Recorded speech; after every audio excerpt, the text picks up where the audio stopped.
एउटा सुरेन्द्र केसीले मात्रै बोलेर संस्कृति बन्दैन। भाषणमाथि भाषण पिलाउने, नेतामाथि नेता थोपर्ने यत्रो ठुलो कार्यक्रममा मैले अवसर पाउनु भनेको आफैमा एउटा घटना हो। 10 जना अहिले जिउँदै छन् नि। यी 10 जना को थिए? यी 10 जनाले माधव कुमार नेपाललाई किन उकासे?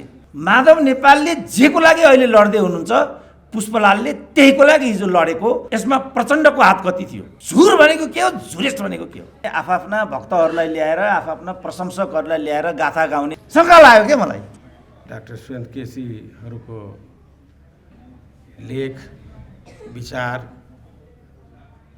र चन्द्रदेव जोशीसँग म सँगसँगै यात्रा गरिरहेको छु। यसको बिचमा मैले के बोल्ने होला? हामी वास्तवमा कस्तो नेपाल बनाउन चाहन्छौँ, हाम्रो भिजन के र हाम्रो परिकल्पना के?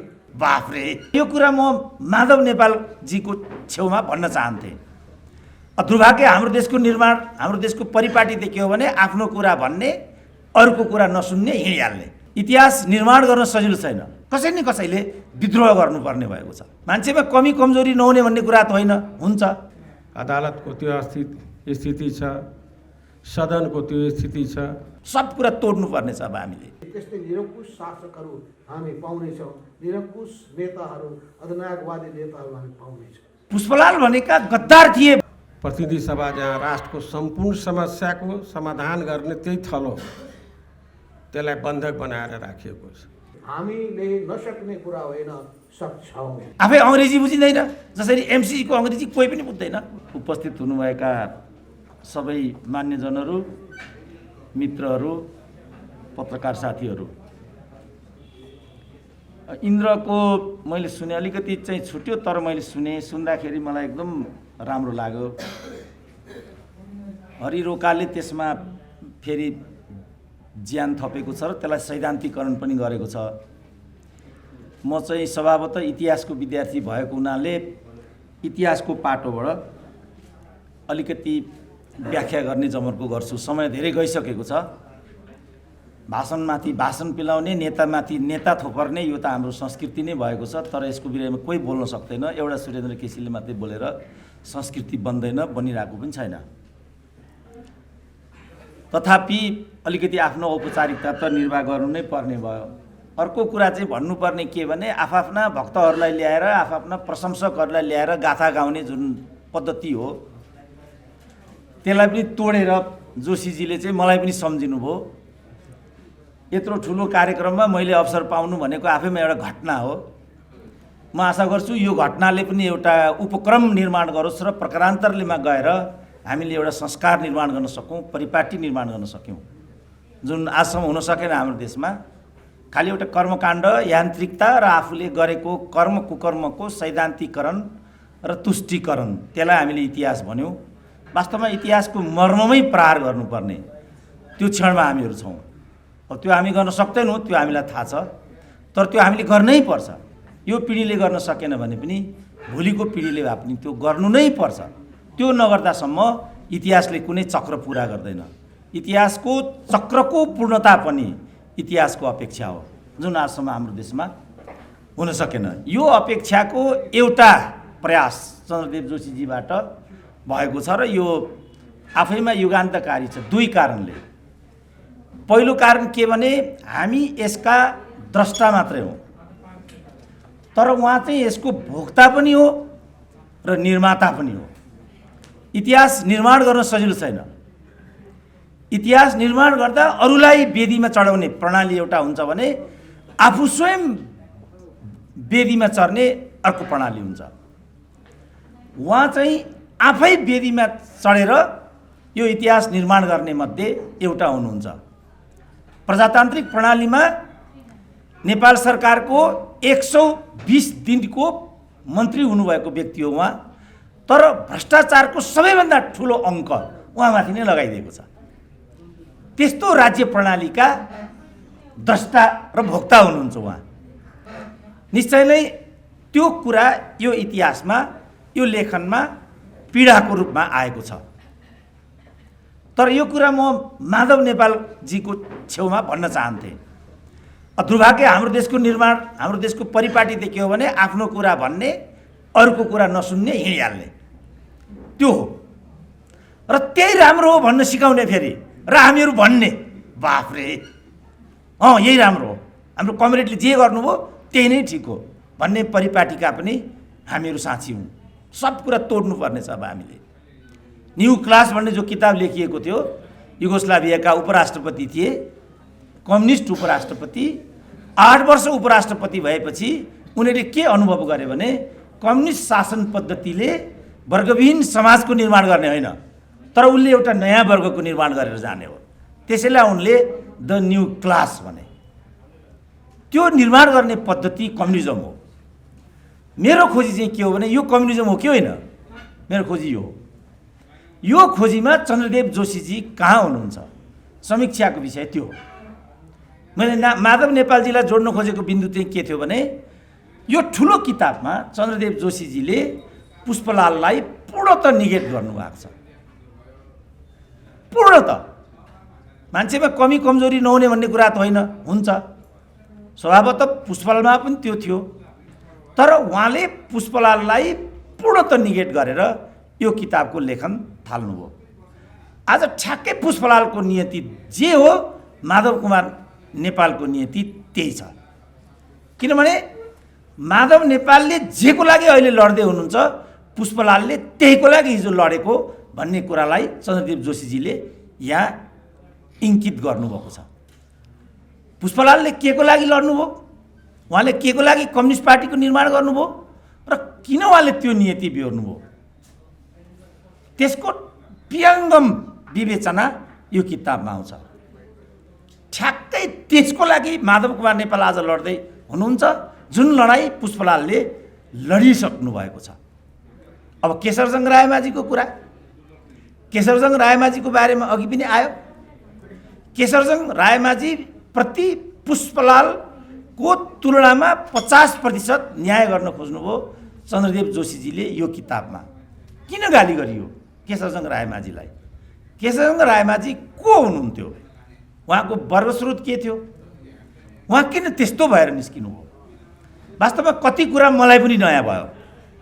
उहाँले बाल्यकालमै अभिभावक गुमाउनु भएको थियो, मावलीमा हुर्केर उहाँले पढ्नु भएको थियो, त्यो आफै एउटा सम्भ्रान्त परिवार थियो। त्यसपछि उहाँ कलकत्तामा मेडिकल कलेजको लागि जानुभयो। कलकत्तामा मेडिकल कलेजको लागि गइसकेपछिको प्रकरण चाहिँ मलाई पनि थाहा थियो, तर यो अघिल्लो प्रकरण मलाई थाहा थिएन। लेखनको क्रममा बहुत कम नेपाली नेताहरूले लेखन गर्नुभएको छ, दस्तावेज उहाँहरूले लेख्नु भएको छ। बल गरिकन म सही थिएँ, अरू गलत थिए भन्ने उहाँहरूको दस्तावेजको लेखकीय हुन्छ। तर पुष्पलाल मात्रै यस्तो हो जसले लेखनको प्रक्रियालाई समाज विकाससँग जोडेर लेख्ने प्रयास गर्नुभयो, र पुष्पलाल मात्रै यस्तो हो जसले लेखेको लेखकीय बुझ्नको लागि म जस्ता विद्यावारिधि गरेका 3 जना चाहिन्छ। त्यसमा त्यस्तो जटिल लेखकीय उहाँको थियो, तर उहाँ आफैले एसएलसी मात्रै गर्नुभएको थियो। राम्रो लेख्नको लागि ठुलो डिग्री चाहिन्छ भन्ने कुरा पुष्पलालले अस्वीकार गर्नुभएको छ। तर पुष्पलाल भनेका गद्दार थिए भन्नमा नै हाम्रो समग्र कम्युनिस्ट आन्दोलन समर्पित छ। पुष्पलाल आफै कस्ता गद्दार थिए? मोहन विक्रमले त गद्दार पुष्पलाल भन्ने किताबै लेख्नुभयो। त्यसको औचित्य के हो, जसको भूमिका नै यो किताबमा परेको छ। यसको तादात्म्यता के छ? बडा जटिल विषयवस्तु यहाँ उपस्थित हुन्छ। तर सबै कुराहरूलाई पर्गेलेर हामीले अगाडि जानुपर्नेछ। त्यसो भएको हुनाले मैले माधव कुमार नेपालको नाम चाहिँ यसमा किन जोडेको भने पुष्पलाललाई जसरी उकासै गए, तर जब पुष्पलाललाई स्थापित गर्नुपर्ने भयो त्यो बेला सबै साथीहरू पछाडि हटे। यही कुरा माधव कुमार नेपालले अहिले भन्ने गर्नुभएको छ। मलाई साथीहरूले उकासे गरे, जब म अक्करमा पुगेँ फर्केर हेर्दाखेरि मलाई उकास्ने मध्ये त्यहाँ कोही पनि थिएन। अब यी 10 जना अहिले जिउँदैछन् नि, यी 10 जना को थिए? यी 10 जनाले माधव कुमार नेपाललाई किन उकासे? जसले गर्दा माधव कुमार नेपाल छँदाछँदैको पार्टी विभाजन गर्न विवश हुनुभयो। यो केपी ओलीको कारणले मात्रै भएको कुरा थियो? यसमा प्रचण्डको हात कति थियो त्यो हामी भन्न सक्छौँ? मलाई लाग्छ हामी त्यो कोही पनि भन्न सक्दैनौँ, किनभने भनाइमा कसैलाई पनि फाइदा छैन। सबै मान्छे हरिरोका हुन सक्दैनन्, जसले यो सबै कुरालाई झुरेस्ट भनेर जानुभयो। झुर भनेको के हो, झुरेस्ट भनेको के हो, बडा जटिल छ नि। आफै अङ्ग्रेजी बुझिँदैन, जसरी एमसीको अङ्ग्रेजी कोही पनि बुझ्दैन, त्यसरी यो झुरको झुरेस्ट पनि कोही बुझ्दैन। तर उहाँ भनेर जानुभयो यो झुरेस्ट परिघटना नेपालको कम्युनिस्ट आन्दोलनमा किन उत्पन्न भएको छ, यसको उत्तर पनि यो किताबले थोरै दिन खोज्छ। तर मैले सुनेको थिएँ चन्द्रदेव जोशी चाहिँ कम्युनिस्ट आन्दोलनभित्रको सबैभन्दा राम्रो दर्शनको व्याख्याता र दर्शन जान्ने नेता हो।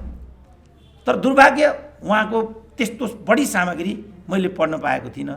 जुन यो सामग्रीको रूपमा 1 महिना अगाडि मलाई एउटा किताब आइपुग्यो, यो किताब मेरो लागि भारी भयो, किनभने दर्शन बुझ्नुपर्ने, इतिहासको अर्कै पाटोल र कोणलाई उहाँले उठाइदिनु भयो, त्यसलाई फेरि बुझ्नुपर्ने, आफूले आजसम्म बुझेको कुरालाई जोड्नुपर्ने, त्यसपछि एउटा संश्लेषण निकाल्नुपर्ने, त्यो चुनौती फेरि आफैमा सजिलो पनि थिएन। तर त्यो काम गर्नुपर्ने थियो। गर्ने क्रममा यसको जुन किसिमको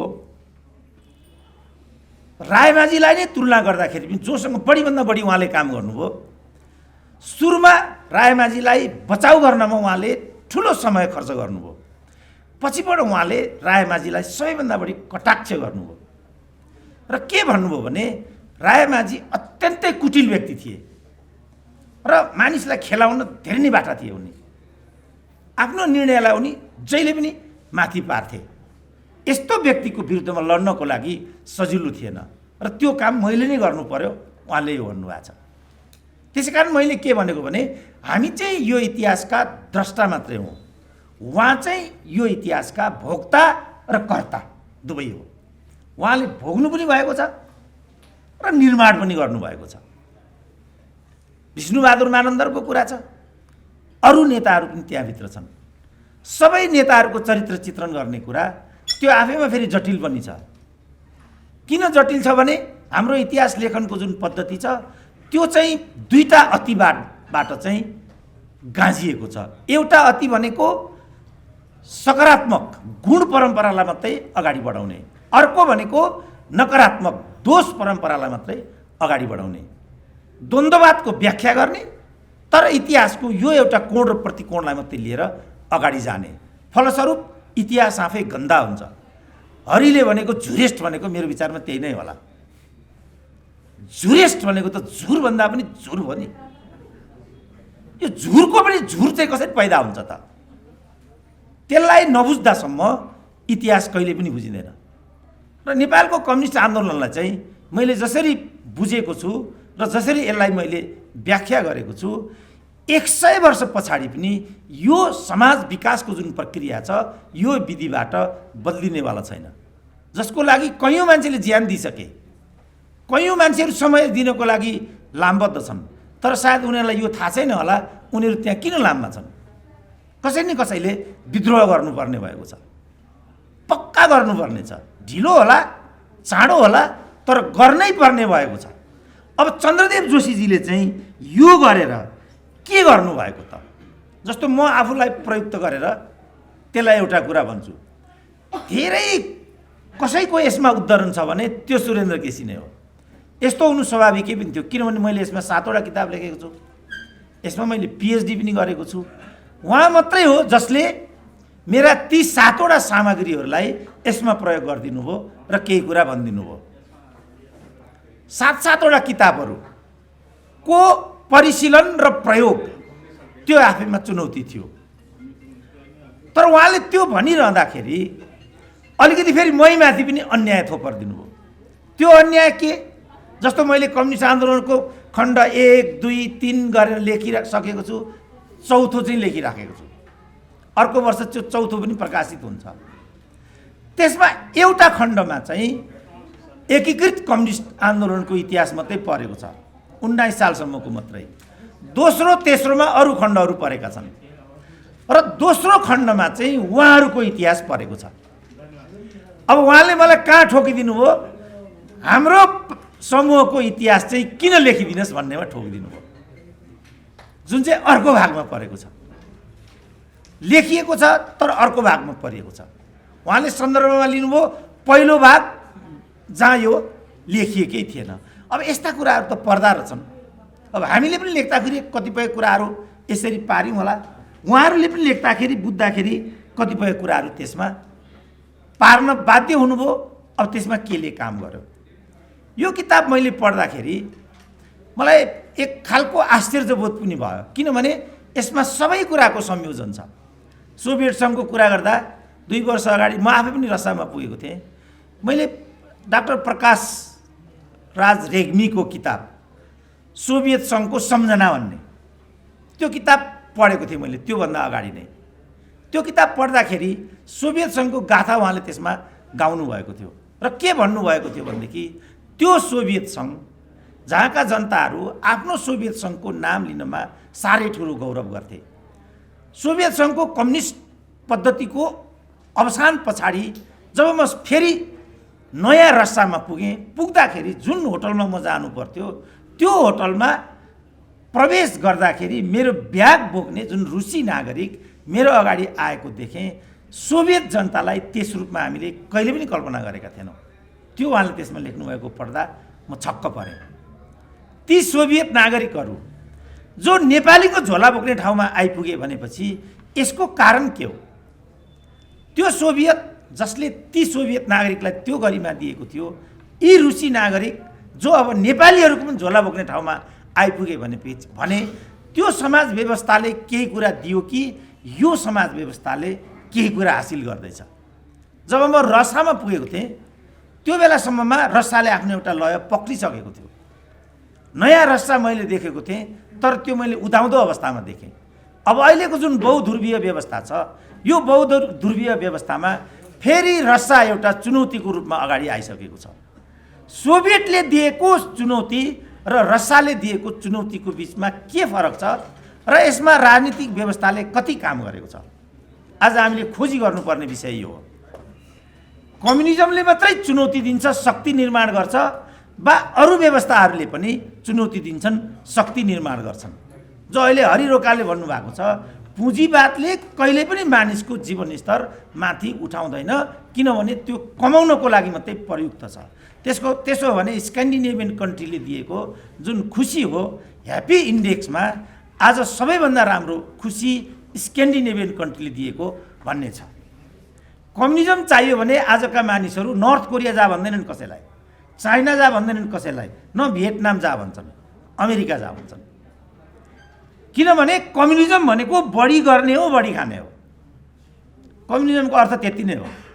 बढी काम गर्नेले बढी खाने हो, बढी काम गर्नेले कम्ती खाने हो। यो व्यवस्था रसियामा छ कि चाइनामा छ कि अमेरिकामा छ भन्ने कुरा हो।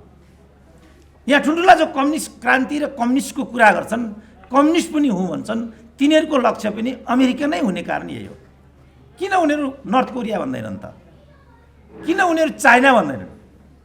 किन उनीहरू अमेरिकै भन्छन् त? फेरि त्यसपछि उनीहरू युके भन्छन्, त्यसपछि मात्रै उनीहरू स्क्यान्डिनेभियन कन्ट्री भन्छन्। यसपछि मलाई के लाग्यो भनेदेखि कम्युनिजम भन्ने जुन राजनीतिक व्यवस्था छ यसले मानवको जुन भावना हो त्यो भावनालाई काहीँ न काहीँ मिस गरेको छ।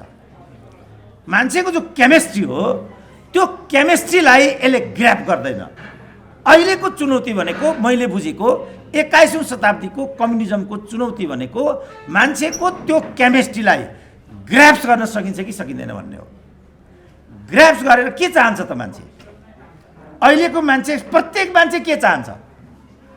हामी जनवादी शिक्षा भन्छौँ, तर देवेन्द्र पौडेलको छोरीले त यहाँ पढ्दिनन् नि।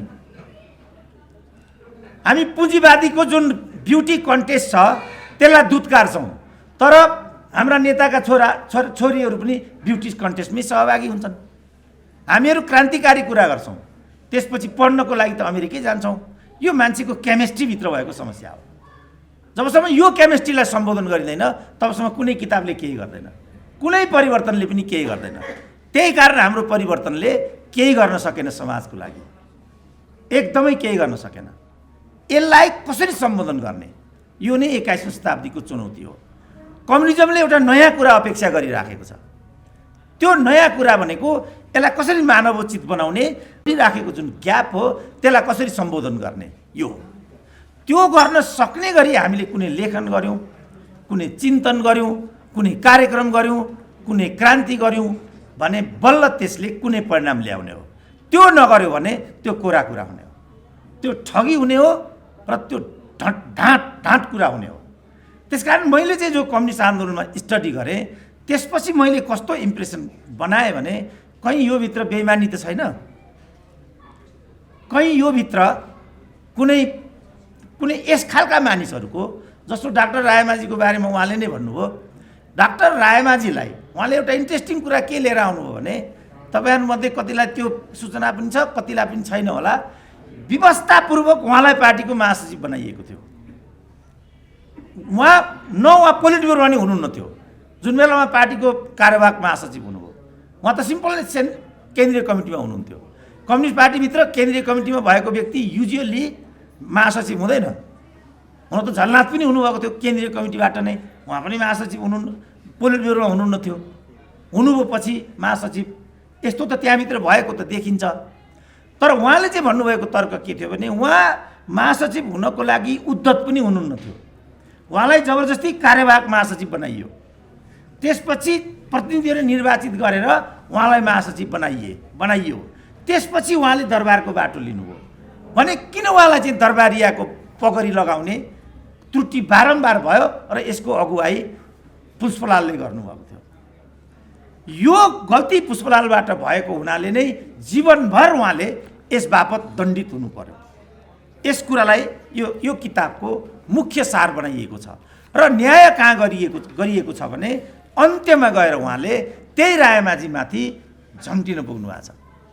जस्तो आलोचना पुष्पलालको विरुद्धमा भएको छ त्यस्तै आलोचना केशरजंग रायमाझीमाथि हुन पुगेको छ। यो हिसाबले मलाई के लाग्यो भने यो किताबले सामाजिक न्याय गर्न सकेको छ।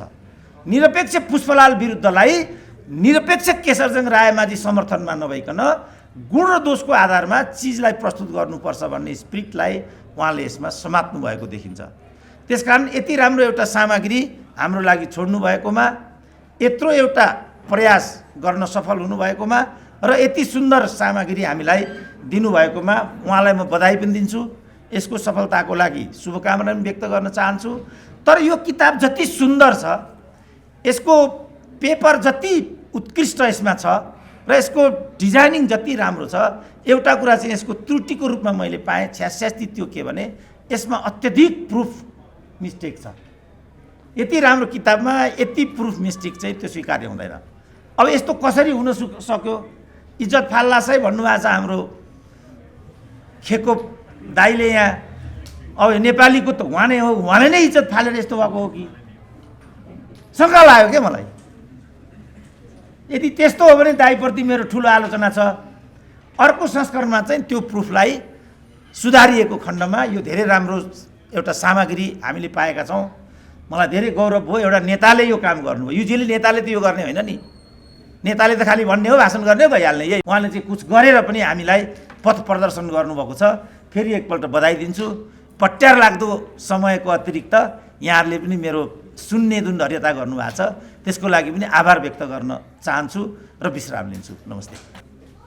आदरणीय चन्द्रदेव जोशीजी र यहाँ उपस्थित भद्र महिला सज्जनहरू, विद्वान मित्रहरू, मैले यहाँ आएर आज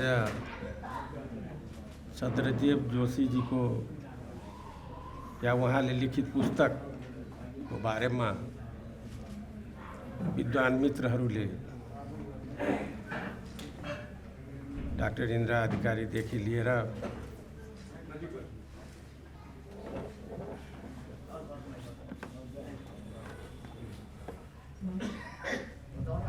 डाक्टर इन्द्र अधिकारी, डाक्टर हरि बोका, डाक्टर सुरेन्द्र केसी सबैजनाले साङ्गो पाङ्गो विश्लेषण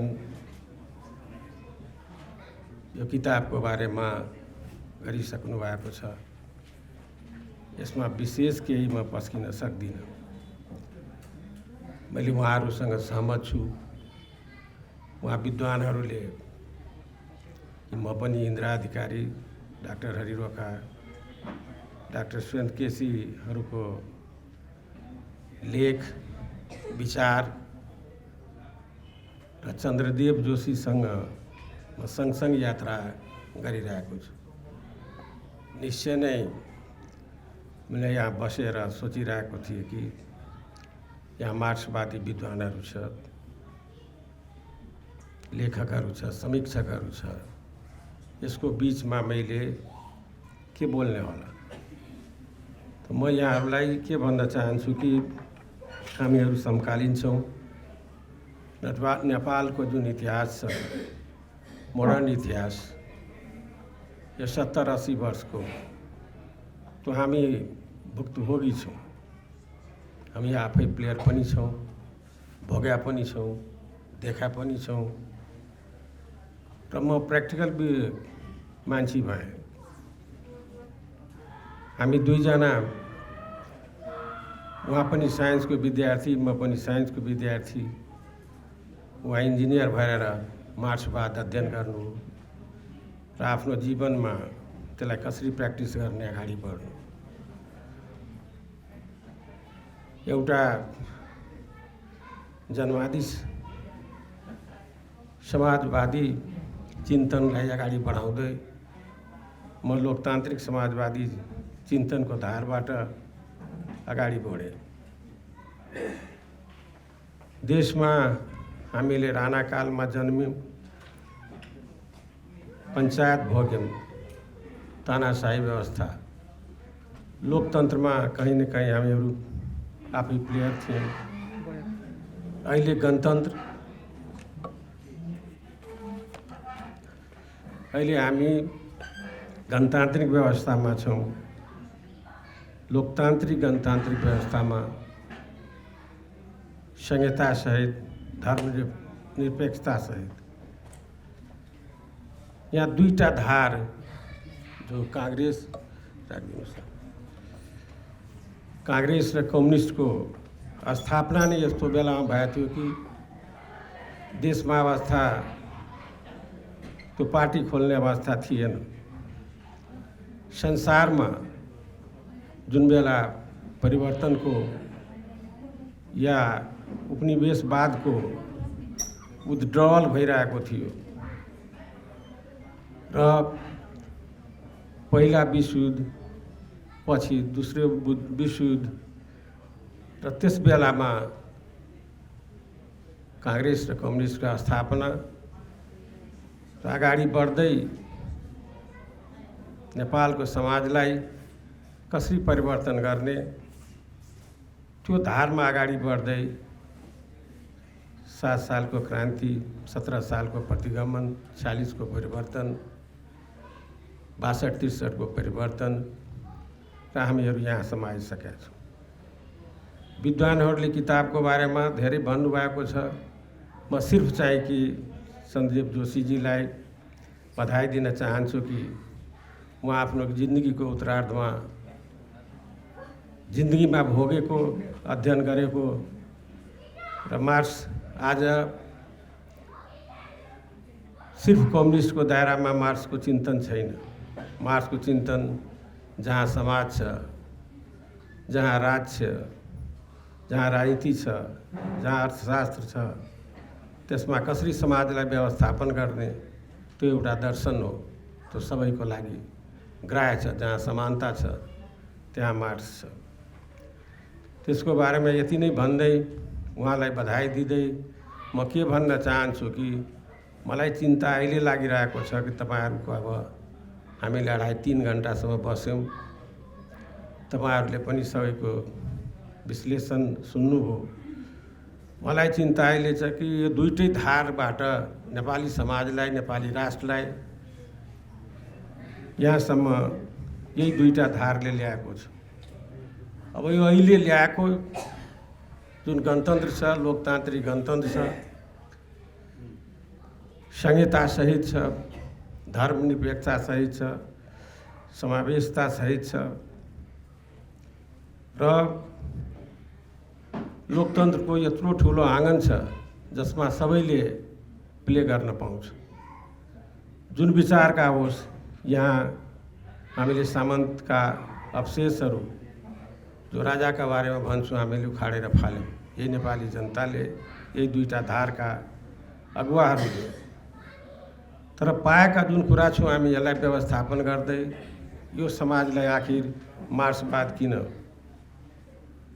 आखिर अरूवाद किन, समाजलाई परिवर्तन गर्दै व्यवस्थापन गर्दै र राष्ट्रलाई व्यवस्थापन गर्दै अगाडि बढ्ने, नेपाली समाजलाई उन्नत समाज बनाउने, एउटा सभ्य समाज बनाउने, त्यसको लागि होला।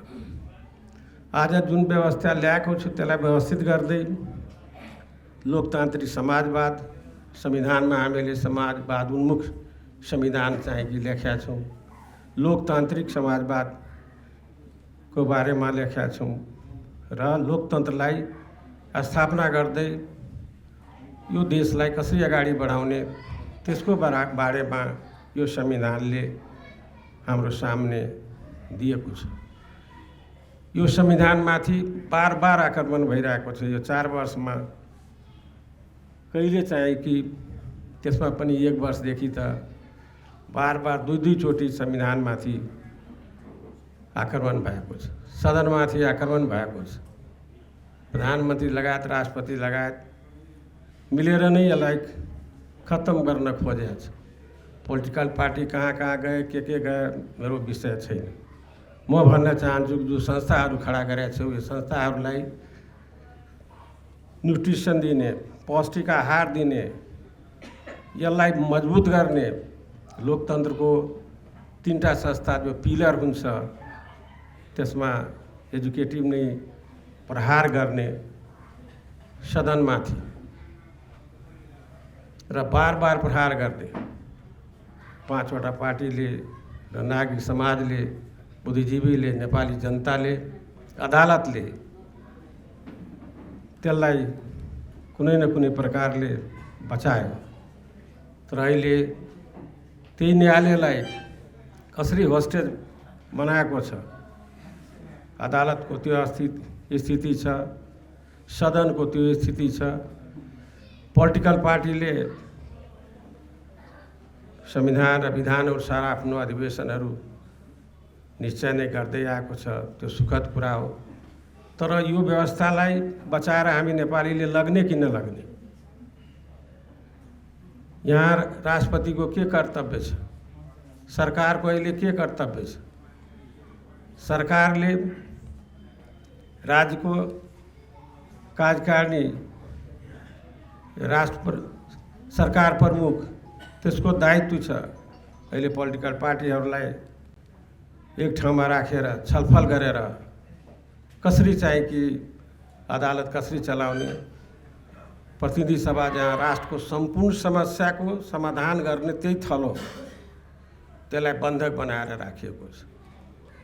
यसको लागि राष्ट्रपतिको कर्तव्य के छ, सरकारको हेडको कर्तव्य के छ, पोलिटिकल पार्टीको कर्तव्य के छ, नागरिक समाजको कर्तव्य के छ, हामी तपाईँ नेपाली जनता, साधारण जनताको कर्तव्य के छ? त्यो कर्तव्य हामीले निर्वाह गर्ने कि नगर्ने, यसलाई व्यवस्थापन गर्दै यसबाट हामीले उन्नत समाजवादको स्थापनातर्फ लग्नको लागि कोसिस गर्ने कि नगर्ने, मेरो चिन्ता त्यहाँ छ। म आज आफ्नो साथी र अत्यन्तै आदर गर्छु म उहाँलाई, किन मैले यो 62-63 पछि उहाँसँग धेरै सँगसँगै हिँडेँ। म राष्ट्रपति भएको बेलामा पनि जोशीजीलाई बोलाएर अरू नेताहरूलाई बोलाएर छलफल गर्थेँ, कसरी जाने, कसरी पार्टीहरूलाई मिलाउने, कसरी संविधान एउटा बनाउने, कसरी देशमा शान्ति स्थापना गर्ने, कसरी हतियारको व्यवस्थापन गर्ने, कसरी अगाडि बढ्ने, त्यो सबमा सँगै हिँड्यौँ। त्यसले गर्दा उहाँको चाहिँ सादगी, उहाँको सरल जीवन, उहाँको इमान्दारिता र त्यो खास गरेर आजको चाहिँ कि पोलिटिकल पार्टीहरूमा, त्यो काङ्ग्रेस होस्, त्यो कम्युनिस्ट होस्, त्यो अरू पार्टीका होस्, जो विचलनहरू देखिन्छ, जुन भ्रष्टीकरण भएको छ, जुन नेताहरूको चालचलन जुन भएको छ त्यसबाट नेपाली समाज सन्तुष्ट छैन। म पनि सन्तुष्ट छैन। म भन्न चाहन्छु कि उहाँको सादगीले हामी केही सिकौँ। उहाँले जुन आज पुस्तक दिनुभएको छ त्यो नेपाली समाजले, हाम्रा अहिलेका पुस्ताले, जसले पढ्छ त्यसले बुझ्छ, त्यसले भोलिको समाज बनाओस् भनेर यही शुभकामनाका साथ चन्द्रदेव जोशीजीलाई एकचोटि फेरि बधाई दिँदै शुभकामना दिँदै र उहाँको स्वास्थ्य चाहिँ कि राम्रो होस्। मभन्दा जेठो हुनुहुन्छ, म चाहिँ कि अहिले नै थलिसकेँ। मैले हात बढाएँ र उहाँले मलाई मञ्चमा लग्नु, होइन? हेर्नु, तपाईँ केसीजी पछि आउनु। मभन्दा ठमठम हिँड्नुहुन्छ। अहिले पनि पैदल हिँड्दिनुहुन्छ, अहिले पनि बसमा हिँड्नुहुन्छ। अहिले यहाँ आउँदा फेरि ट्याक्सीमा आउनुभयो, ट्याक्सीले उहाँलाई घुमाउँदै 15 मिनट 20 मिनट लेट ल्याइदियो। त्यस्तो अवस्था छ। तापनि चाहिँको लेखनीबाट उहाँले नेपाली समाजलाई, हाम्रो देशलाई केही दिने जमर्को गरिरहनु भएको छ। उहाँको दीर्घ जीवन र स्वस्थ जीवनको लागि र उहाँको लेखनी चलिरहोस्, यो शुभकामना दिँदै म बिदा हुन्छु। धन्यवाद। कृष्णप्रसाद भट्टराईजी अनि गिरिजाप्रसाद कोइराला यी नेताहरूले कुरालाई बुझिसकेपछि अनि काङ्ग्रेस र कम्युनिस्टको बिचमा सहकारीको सिलसिला सुरु भयो। सहकारीको सिलसिला सुरु भइसकेपछि एकदम छोटो समयमा हामीले पञ्चायती व्यवस्थालाई ढाल्यौँ र त्यसपछि बहुदलीय व्यवस्थाको स्थापना गर्यौँ र बहुदलीय व्यवस्थालाई अघि बढाउँदै जाने क्रममा, प्रतिस्पर्धाको राजनीतिमा भाग लिँदै जाने क्रममा स्थिति कहाँ पुग्यो भन्दाखेरि पछिल्लो राजामा महत्त्वाकांक्षा पलाएर गइसकेपछि सत्ता आफ्नो हातमा लिने र त्यसपछि बहुदलीय व्यवस्थाका मर्ममाथि नै आघात गरेर अर्को सत्ता, निरङ्कुश सत्ता हाबी हुन खोज्यो र त्यसलाई पनि पराजित गर्नका लागि फेरि यो दुईटा शक्तिले, मूलतः यो दुईटा शक्ति एकताबद्ध हुनु पर्यो।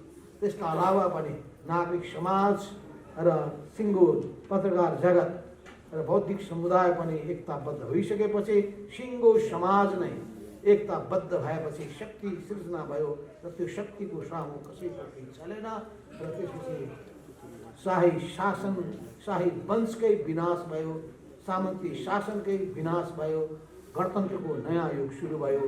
त्यो गणतन्त्रले नै वास्तवमा जनताको आफ्नो नेताको रूपमा, सबभन्दा सर्वोच्च व्यक्तिको रूपमा राष्ट्रपतिको रूपमा डाक्टर रामवरण यादवलाई प्राप्त गरे। उहाँलाई म विशेष बधाई दिन चाहन्छु। उहाँको भूमिकाको उच्च मूल्याङ्कन गर्न चाहन्छु। जनताको छोरोले पनि यो मुलुकको राष्ट्रपति हुन सक्दछ भने उदाहरण हामीले प्रस्तुत गऱ्यौँ र त्यो प्रस्तुत गर्ने पहिलो व्यक्तिको रूपमा डाक्टर रामवरण यादव हाम्रो सामूमा उपस्थित हुनुभयो। यस क्रममा यी सबै हेर्दाखेरि हामीले नसक्ने कुरा होइन, सक्छौँ। हामीले गणतन्त्र ल्याएका छौँ, सङ्घीयता ल्याएका छौँ, समावेशिताको राजनीति अवलम्बन गरेका छौँ र समाजवादको ध्येय उद्देश्य अगाडि सारेका छौँ। यस अर्थमा अब हामीले सामाजिक परिवर्तनको काम कति सम्पन्न गर्न सकेका छौँ, यसमा हामीले आत्ममन्थन गर्नुपर्ने छ। आर्थिक क्रान्तिको काम कति अगाडि बढाउन सकेका छौँ, समाजवादको यात्रामा हामी कति अगाडि बढ्न सकेका छौँ, यो आत्मचिन्तन गर्नुपर्ने आवश्यकता छ। हामीले सांस्कृतिक परिवर्तनको काम कति गर्न सकेका छौँ, सांस्कृतिक रूपान्तरणको हामीले सोच कति राखेका छौँ, यो पनि हामीले आत्मसमीक्षा गर्नुपर्ने भएको छ। यस अर्थमा अझै पनि हाम्रो सामुमा सामाजिक, आर्थिक, सांस्कृतिक रूपान्तरणको गहिरो जिम्मेवारी छँदैछ र यी तीनटै क्षेत्रमा जबसम्म हामी रूपान्तरण गर्दैनौँ, नयाँ चेतबाट मान्छेलाई हामी अग्रसर गराउँदैनौँ, सांस्कृतिक रूपान्तरण गर्न सक्दैनौँ र त्यसपछि आर्थिक क्षेत्रमा हामीले आमूलचूल परिवर्तन गर्नका लागि, हाम्रो अर्थतन्त्रलाई एउटा नयाँ उचाइमा पुर्याउनका लागि, उत्पादनमा वृद्धि गर्ने, उत्पादन सम्बन्धमा परिवर्तन गर्ने र साँचो अर्थमाथि गरिब, भोका, नाङ्गा जनताको निम्ति हामीले शासन स्थापित गर्ने कुरा जबसम्म गर्दैनौँ, हामीले भन्ने गरेको समावेशिताको पनि अर्थ रहँदैन। समावेशिताको मूल कुरामा पनि के कुरा आउँछ भने घाँस, बाँस, कपास, शिक्षा, स्वास्थ्य, रोजगारी यी समस्याहरू आधारभूत समस्या समाधान हुन सकेनन् भने, गरिबी र अभावबाट मान्छे र पछौटेपनबाट मान्छे चिचियो भने वास्तवमा उसको निम्ति परिवर्तनको कुनै अर्थ रहँदैन। यस अर्थमा हामीले त अहिले नयाँ युगको जति पनि उपलब्धिहरू छ त्यसलाई आत्मसात गरेर अगाडि बढ्नुपर्नेछ। हामीले अब अर्थतन्त्रको पुराना कुरा गरेर मात्र पुग्दैन। यसर्थमा पनि हाम्रो समाज अहिले संविधानले 3 खम्बे अर्थतन्त्रको नीति अवलम्बन गर्दै राजकीय क्षेत्रको भूमिकालाई अर्थात् सार्वजनिक क्षेत्रको भूमिकालाई, त्यसपछि निजी क्षेत्रको भूमिकालाई र सहकारी क्षेत्रको भूमिकालाई बडो कम्बाइन हिसाबले 3 खम्बे नीतिको रूपमा अगाडि सार्ने काम गरेको छ। र हामीले विश्व अर्थतन्त्रमा देखेका छौँ कि जब देशेस्पेयरले पोलिसी लिएको या भनौँ निजी क्षेत्रको मात्र वर्चस्व रहेको अर्थतन्त्र उदाएको बेलामा पनि त्यसले ठुलो सङ्कटमा पुर्यायो र गरिबी अभावलाई अझै बढाएर लगेको छ। तर अर्कोतर्फ त्यसको सामना गर्नका लागि राज्य नियन्त्रित अर्थतन्त्र अगाडि सरिसकेपछि, राज्यले नै सबै जिम्मा लिने कुराहरू गइसकेपछि राज्यले जिम्मा लिने कतिसम्म भन्दाखेरि जुत्ताको पलिस लगाउनका लागि पनि राज्यले नै गर्नुपर्ने, कपाल काट्ने जिम्मा पनि राज्यले लिनुपर्ने। मलाई लाग्छ सोभियत सङ्घमा त्यही थियो होला, म चीनमा पनि मैले त्यो देखेँ। तर त्यो पनि सफल हुन सकेन। राज्य नियन्त्रित अर्थतन्त्र पनि सफल भएन र निजी नियन्त्रित अर्थतन्त्र पनि सफल हुन सकेपछि मिश्रित अर्थतन्त्रको युगमा हामी प्रवेश गऱ्यौँ। तर मिश्रित अर्थतन्त्रले पनि समस्याको समाधान गर्न सकेन। अहिले हामी 3 खम्बे अर्थतन्त्रको नीति अवलम्बन गर्दै अगाडि बढ्न खोजिरहेका छौँ। यसलाई हामी व्यवहारमा लागू गर्न चाहिरहेका छौँ। र यी सबै व्यवहारमा लागू गर्ने कुराको सन्दर्भमा हामी वास्तवमा कस्तो नेपाल बनाउन चाहन्छौँ, हाम्रो भिजन के र हाम्रो परिकल्पना के, त्यो भिजन र त्यो परिकल्पनाको आधारमा हामीसँग वस्तुवादी योजनाहरू, सामग्रिक योजनाहरू छन् कि छैनन्। ती सामग्रिक योजनाहरूलाई वास्तवमा निर्देशित गर्ने सोचको रूपमा त समाजवाद छँदैछ र जनताको सुख र समृद्धि छँदैछ। यी दुईटै कुरालाई केन्द्रबिन्दुमा राख्नका लागि हाम्रो प्रशासन यन्त्र वास्तवमा स्वच्छ छ कि छैन, त्यो परिपाटी अनुसार चलिरहेको छ कि छैन भनेपछि त्यहाँ ठुलो समस्या छ। समस्या कहाँ देख्दछु भने व्यक्तिको भ्रष्टीकरणमा, व्यक्तिमा व्यक्तिवादी प्रवृत्ति हुर्केको स्थितिमा र त्यो व्यक्तिवादी प्रवृत्ति सत्तामा पुग्ने र सत्ताको मात्तिने यो प्रवृत्ति र त्यसपछि सत्ताको दुरुपयोग गर्ने यो प्रवृत्ति यो समाप्त नभएसम्म र सबै थोक विधिबाट चल्ने, देश संविधानबाट चल्ने, पार्टी विधानबाट चल्ने यो स्थितिलाई कडाइका साथ पालन गरिएन भने त्यसपछि त्यस्तै निरङ्कुश शासकहरू हामी पाउनेछौँ, निरङ्कुश नेताहरू, अधिनायकवादी नेताहरू हामी पाउनेछौँ। यी सबैबाट मुक्त हुनका लागि जनतामा जागरुकता चाहिन्छ, दलहरूमा जागरुकता चाहिन्छ, विद्रोही चेत चाहिन्छ।